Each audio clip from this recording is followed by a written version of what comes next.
We got a 2014 6.7 Power Stroke. We've got this little spring that we found in the oil pan, plus a bunch of bearing material and stuff.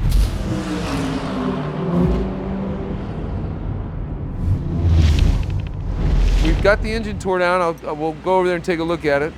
It busted a couple push rods, so now my thinking is a couple push rods came apart. I got a feeling that that spring is the pressure relief valve, the hold valve in one of the lifters. So we're going to tear that engine down and let's find out if that's what it is. We've had a push rod come apart here on this rocker arm. Down inside the motor, we'll have to pull the heads off to find that lifter. These have that unique lifter where there's two hydraulic adjusters in each lifter. So there's one lifter running two push rods. Anyway, we'll get this tore down, we'll have a look. So Mikkel, I want you to tear this thing down, pull this head off, and then holler at me. Let's come take a look at the lifter. Sounds good. Thank you. No.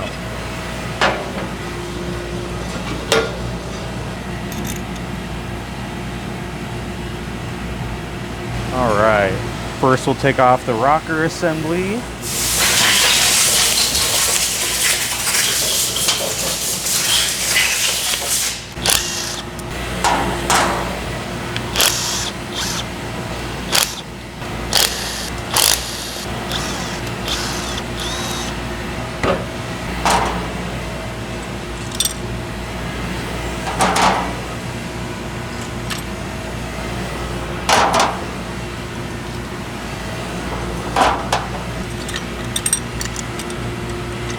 I think that was our bad cylinder.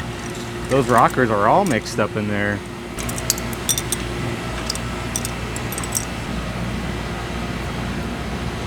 Oh, there they go. All right.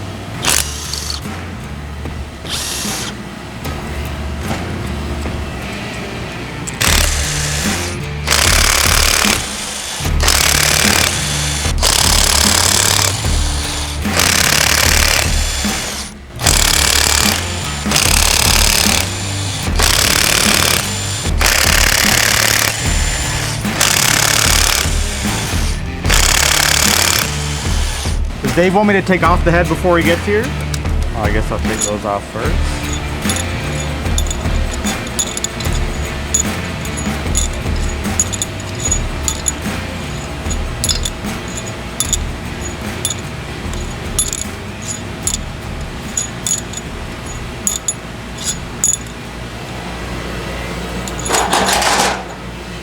Alrighty, let's see what we got under here.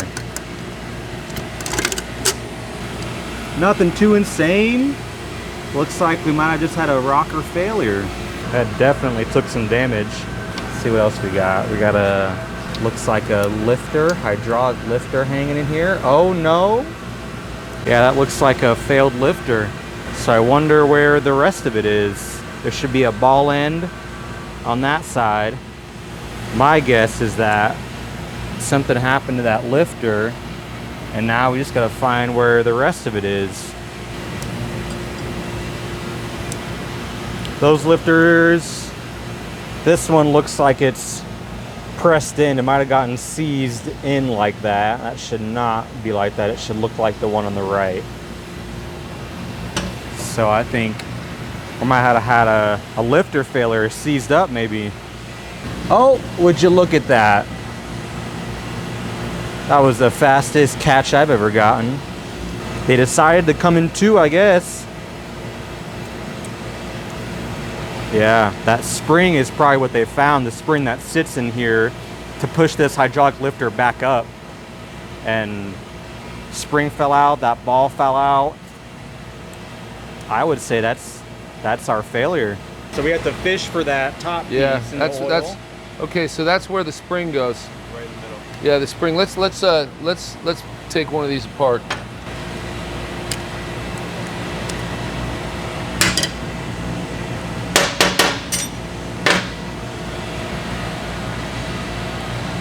Yeah, that spring is inside that lifter. That's what happened. That thing came apart. We'll have to pull that lifter out of there.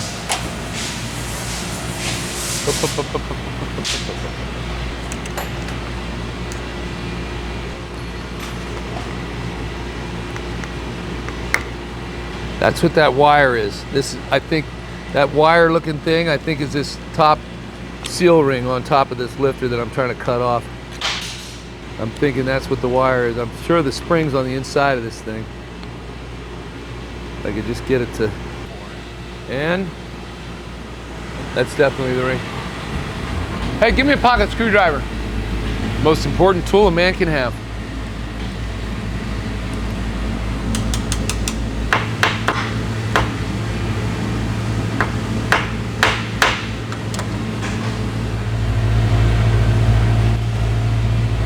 Hang on, wait for it. Everybody be patient. I'm pretty good at this. There's that spring. So, that's what happened. The lifter came apart. That's where that's the spring that we found in the pan. Lifter came apart. So everybody understands, every lifter works the same way. This is a hydraulic cylinder. And you pump fluid pressure in through this. And then that chamber with that pintle, or that other top of that lifter, sits on there. And once it gets pumped up, that spring holds that open, and it gets past this hole. When it collapses, it allows pressure in there. That's why, see how the lifter does this now? It's because there's no pressure underneath after we used all that. That's why the push rod's all scored up and everything, because it popped out. These lifters are designed, in fact, here's another one that's failing. You can kind of see this here, where the push rod goes right here, and it's hollow. Hold the push rod. And just put it where it goes. Like that. But do you see how this one on this side is already is collapsed? You can see it's lower. So that's failed also. And of course, let's take a look here. This is the real problem. The cam has just chewed itself apart. If you'll look at that. Yeah, the lifter's just, oh wow, this is chewed up. Let me show you what one's supposed to kind of look like. Here's one that's not so bad. Of course, this is bad. Look, it's starting to be rounded off. This one is just totally, that looks like, that's Fred Flintstone's wagon wheel right there. Here's one that hasn't failed yet. It's still round. It's still flat across the surface. This one obviously is not right. And you can see this one, how it's starting to round like that. So, a lot of guys are gonna say, you know, hey, why are you tearing that down? You could have just put a cam in it and lifters. And my contention is, I got a 200,000 mile motor that's got all that metal grindings that have been running through this motor. I'm gonna charge this guy a crap load of money to tear this down in the truck, put a cam and lifters, because the head's gotta come off of it, and not give him a good product. So all you guys out there that think maybe I'm selling motors and I shouldn't, that's probably why you don't have a shop. It's because you get your lunch handed to you if you made that decision. So this was the right thing to do.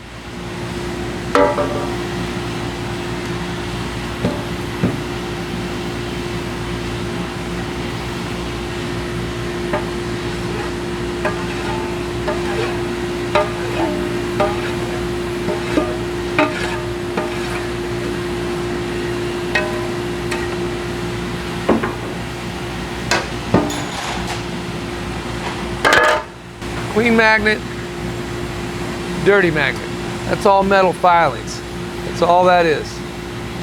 So here's a perfect example why you'd want to do an oil analysis and or a used car inspection, which would my recommendation on an expensive truck would be to have a used oil analysis. You would have caught this lifter. This lifter's still spinning, but you can see how it's wore down.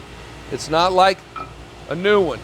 You would have picked this up on an oil analysis by high chromium in your analysis, and you could have then gone to the seller and said, I'm not feeling good about this, and you know, wouldn't have taken a couple 100 miles. That wheel turns into this Fred Flintstone's wheel, and you got a motor job.